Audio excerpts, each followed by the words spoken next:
The Marion Mattingly Lifetime Achievement Award is given to an individual who has an exemplary demonstrated commitment to the reform of the juvenile justice system and advocacy for the cause of youth involved in it. The award is given to an individual, regardless of profession or vocation, who has given a life of service through dedication and achievement in the field of juvenile justice as an agent for change and challenge to the conventionality of the system. I nominated Marcia Hazelhorst, Executive Director for the Missouri Juvenile Justice Association. Marcia is currently my boss, but prior to that, I have looked up to her as a leader in the field and the face of the MJJA organization. Marcia Hazelhorst has been the Executive Director of MJJA since 2012. Prior to her employment with MJJA, Marcia served in the 13th Judicial Circuit, Boone and Callaway counties, as a Deputy Juvenile Officer and later as Superintendent of Detention. Marcia works endlessly and selflessly to promote justice for youth and families. Her entire professional career has revolved around improving the lives of youth in the state of Missouri. Marcia is a leader in the push to bring positive changes to juvenile justice practices in Missouri. Most recently, Marcia's tireless efforts resulted in Missouri raising the age of juvenile court jurisdiction from 17 to 18, while ensuring juvenile courts received adequate resources to effectively serve this new population. Each legislative session, Marcia works relentlessly to educate legislators and ensure their bills are directed towards serving the needs of children, youth, and families in Missouri. Marcia also oversees 2 statewide educational conferences each year, bringing in professionals who are the top in their fields to educate Missouri's attorneys, law enforcement, juvenile officers, children's division, nonprofits, etc., on the most important, groundbreaking, exciting practices in juvenile justice and child welfare. Marcia keeps Missouri educated on best practices so our professionals can ensure our children, youth, and families are receiving the most effective services possible. I could not be more proud or honored to get to introduce the 2023 Marion Mattingly Lifetime Achievement recipient, Marcia Hazelhorst. Good afternoon. Thank you, Tracy and Liz, for your introduction and your kind words. I apologize for having to join you virtually this afternoon to accept this most prestigious award. However, the Missouri Juvenile Justice Association's annual spring conference is being held at the same time as CJJ's national conference. At this very moment, we are also having an awards luncheon where we are proudly recognizing 6 system-involved young people by providing them with a scholarship to further their education after high school graduation. When I was first notified by Naomi that I had been selected as the 2023 recipient of the Marion Mattingly Award, I was speechless. I recall opening the email and then closing it quickly, thinking this was sent in error and could not have been meant for me. I'm so humbled by this recognition. While I'm truly honored to receive the Marion Mattingly Lifetime Achievement Award, I would be remiss if I did not point out that this award is not mine alone.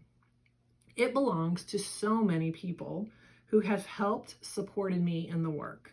It is a testament to the commitment of the juvenile justice and child welfare professionals who strive to support the well-being of children and families in Missouri.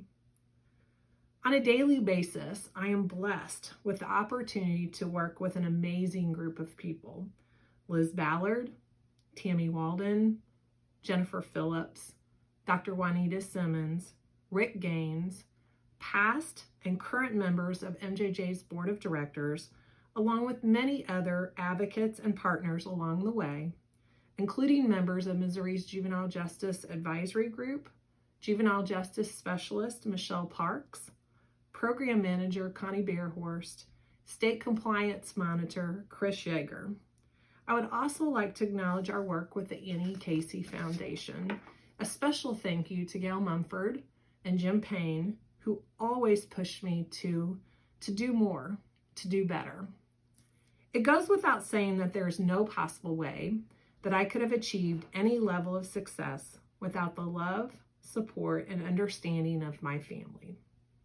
So please allow me to recognize and thank my husband, Kurt, our daughter, Jordan, and her fiance, Kyle, our daughter, Jessie, her husband, Joe, and our granddaughters, Maddie Jo and Marley Kay, along with our son, Cole, who is currently serving in the Marine Corps in Camp Pendleton.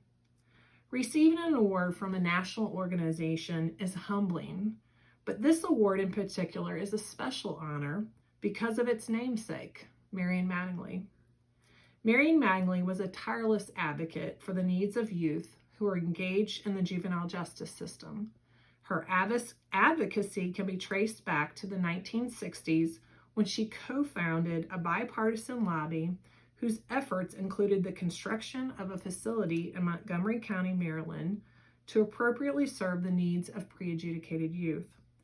As a result of her efforts, on behalf of youth in Maryland, federal lawmakers invited Marion Mattingly to become involved in creating legislation that ultimately resulted in the passage of the Juvenile Justice and Delinquency Prevention Act of 1974. President Gerald Ford then appointed Ms. Mattingly to the National Advisory Committee on Juvenile Justice and Delinquency Prevention, and she later served on Ronald Reagan's task force on law enforcement.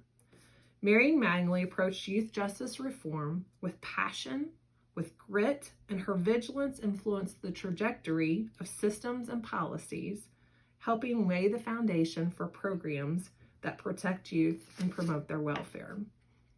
I didn't start my career in the 1960s, fresh out of college. I started my career with a juvenile court in mid-Missouri in 1996 as a deputy juvenile officer.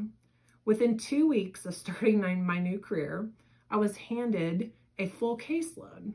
While initially I was extremely excited about the possibilities of working with these wonderful young people and being able to positively influence their lives, it didn't take long to realize that when a newbie comes on board, it's not uncommon for the senior DJOs to pull all their so-called pain in the butt, challenging children in cases to lovingly and thoughtfully pass those off to the newbie.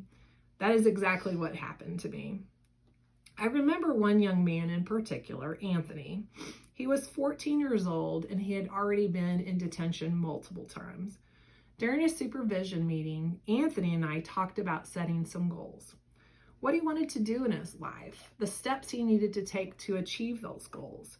He shook his head and he said he couldn't do any of that because he already knew the one thing that was going to happen to him was that he was going to spend his life in jail.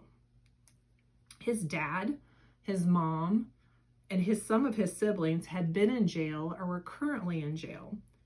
He had a sibling who shot and killed a gas station attendant and ended up being certified as an adult. Anthony told me rather matter-of-factly that it was in his DNA and there was nothing that he could do or that I could do to prevent that from happening. I was so taken back that someone that young could not see any possibility that his life might have a better outcome. And it was at that moment that I knew I had to do everything I could to change his path in life. I ran into Anthony many years later. He was with his wife and his son. He did ultimately go to jail for a brief period of time, but has since been released, was working, had a family, and was doing quite well. He hugged me and he said, "Thank you for never giving up on me." I think about Anthony often, and I think about all the other Anthonys I met during my career. I think about all the Anthonys that juvenile justice professionals meet every day, and I think about all the efforts those professionals pour into their Anthonys.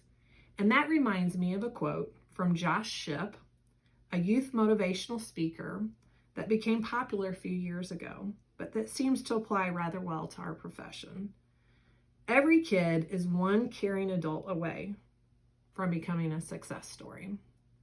Thank you for helping me celebrate the opportunity I've been given to work in a career where we still get to help make success stories. Thank you very much.